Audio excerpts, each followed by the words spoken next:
Ito ang video na huwag po ninyong pakakawalan. Huwag po ninyong i-skip dahil ituturo ko sa inyo ang tamang mindset ng pagbili ng bagong sasakyan. Ituturo ko sa inyo kung saan kayo mas makakababa in terms of monthly.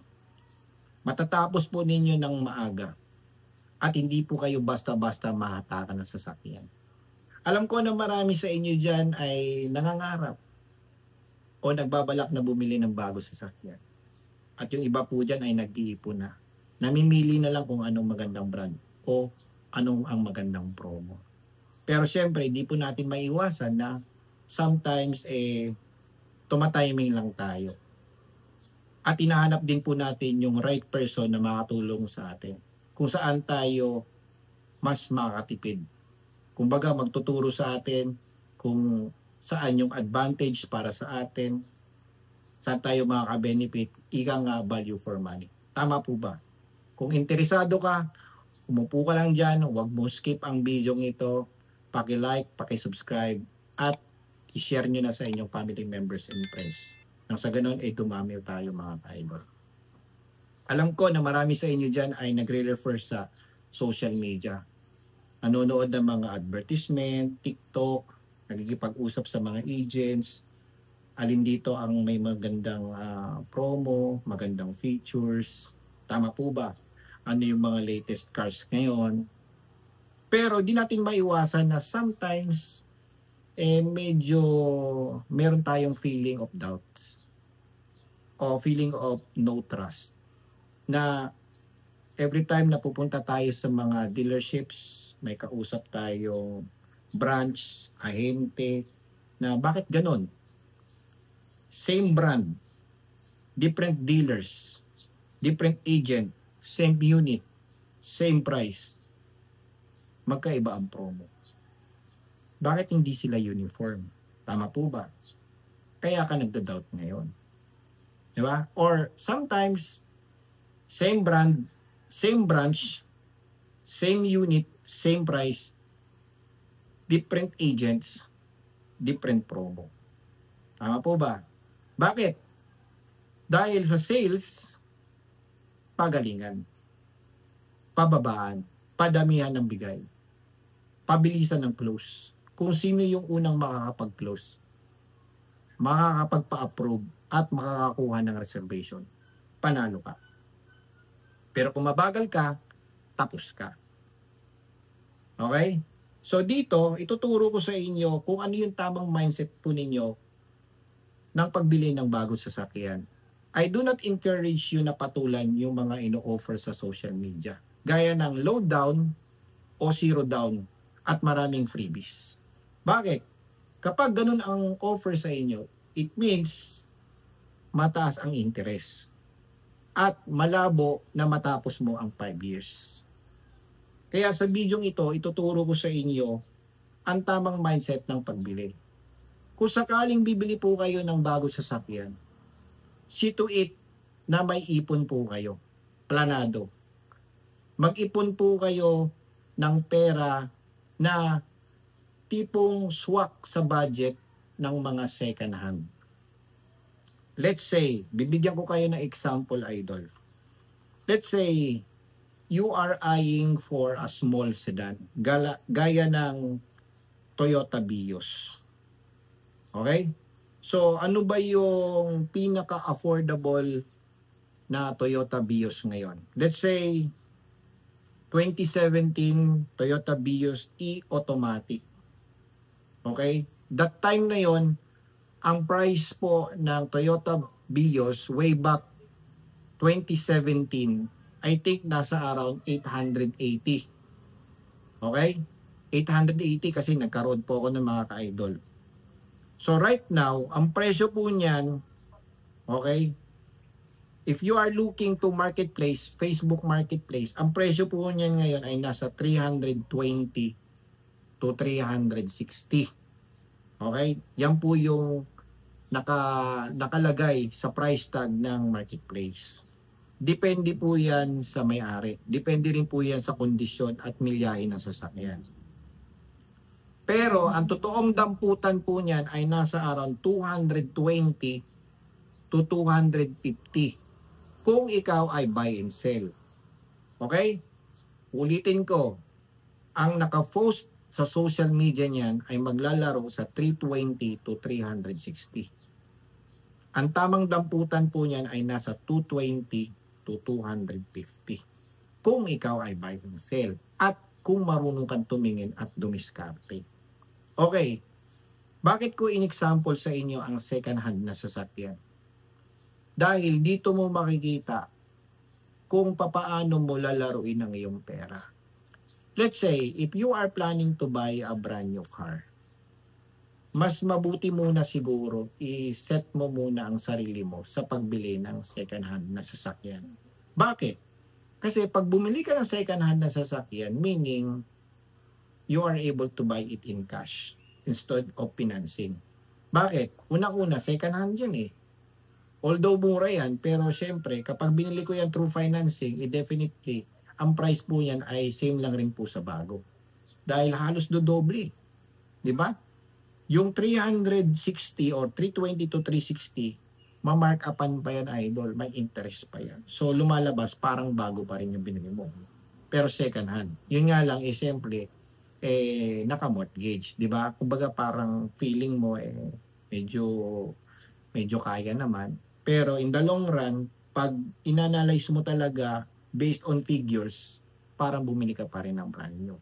So, ang tinuturo ko sa inyo is i-mindset muna ninyo ang inyong sarili o kondisyonin nyo muna ang inyong sarili na bumili po ng second hand. Kaya ko ini-example ang BIOS na ito. Okay? Ang BIOS ay nasa 320 to 360. Yan ang ideal price sa marketplace. Yan ang bubunuin mo kung sakasakali kung bibili ka ng second hand. Ngayon, i-convert natin yan sa brand new. Okay, narito yan mga ka-idol. Ipapakita ko sa inyo ang dalawang computation. Isang unit na walang diskwento at unit na may diskwento. Okay? Panoorin niyo ito mga ka-idol. Oh, ito yun guys. Okay? Ito yung example nating unit based doon sa walang diskwento. So, ang example natin is BIOS na 1.3 XLE CVT. Ito po ang ating current price, 908,000. So, kung i-base mo sa 40% down payment, that's 363,200. No? Then, ang inyong amount to be financed is 544,800. Okay? So, nagets nyo na? Kung kukunin mo ito in 3 years, narito po ang rate. Bank rate yan mga ka-idol. Pero di ko nasasabihin sa inyo kung anong bangko ito. Okay? Based on 3 years, ang magiging monthly po ninyo is 17,756,000. Kapag kayo ay nag 1 month advance, okay, ang monthly po ninyo is 17,610. So, may difference po kayo ng 146. So, narito po yung rate ng dalawa. Okay? Isang standard na 3 years at saka yung 1 month advance. So, ibig sabihin, itong 1 month advance na 17,610, ikakarga mo yan dito. Okay? Ikakarga mo mamaya yan dito. While, kung if 4 years po ninyo, okay, ito po ang rate, 23.55. So, ang monthly po ninyo is 14,023 pesos. See? Okay, ngayon, dito na tayo ngayon sa down payment. Okay? Sa down payment, narito po yung unit down payment, 363,200. So, ipa-plus mo ngayon yung chattel mortgage. Itong chattel mortgage, kinuha po yan doon sa amount to be financed, which is, ito yung idol. Ito po yung kinuha. Based on 3% po yan. So, that's 16,344. Tapos, itong insurance po natin na 25,000 is, normally naman is, hindi lang naman 25,000 yan eh. Mga nasa around 22 or 23 or yung pinakamababa is 19. So, pinlat ko na lang sa 25,000. So, ang magiging down payment po ninyo is nasa 404,500. sa walang diskwento na unit. Ito po yun, idol. Okay? So medyo malapit na siya doon sa sinasabi ko sa inyong BIOS, di ba? Kasi according to dun sa usapan natin na ang BIOS na second hand ay nasa 320 to 360. Tama po ba? So medyo malapit na mga ka-idol, ano? Ito ay walang diskwento. Okay? So ngayon dito naman tayo sa may diskwento. Yan. 908,000 discount 30,000. Ito ay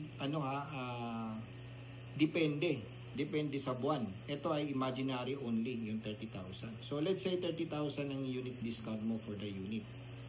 So ang net mo is 878,000. So kung based on 40%, that's 351,200. While ang iyong amount to be financed is 526,800. Narito ang inyong monthly for 3 years. That's 17,170. Okay? So nakita niyo yung difference, 17,170 sa may discount, dun sa walang discount. Okay? So may difference yung dalawa, di ba? Okay?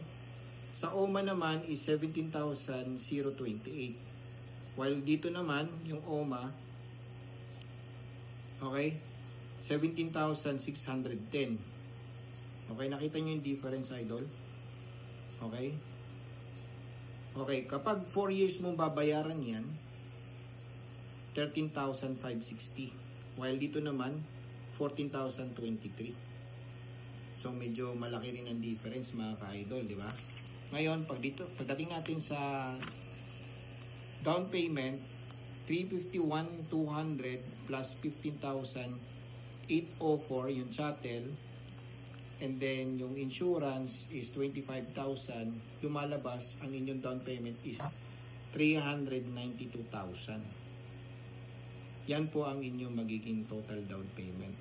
Okay? So, nakita nyo na? So, yan po ang ating imaginary figure.